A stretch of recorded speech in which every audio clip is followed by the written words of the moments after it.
Mga kababayan, aking taus-pusong pasasalamat sa lahat ng mga Pilipino na sumusuporta at nagmamahal kay dating Pangulong Rodrigo Duterte.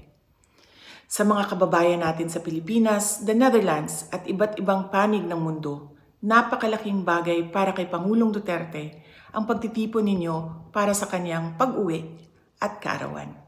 Maraming salamat at napapagaan nito ang mga hamon na hinaharap niya ngayon.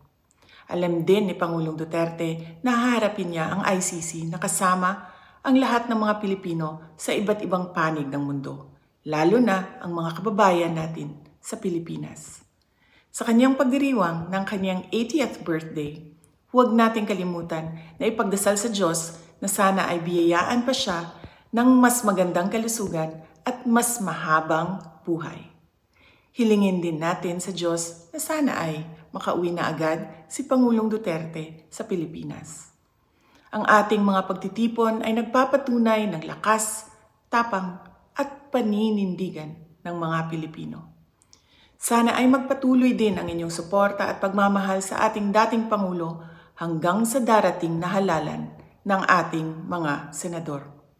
Sa inyong kaisog suporta o pag-ampo, kami nagasandig o naghinaot nga atong makabot ang hustisya alang kang Rodrigo Duterte sa mga Pilipino ug sa atong nasod Pilipinas. Syukran.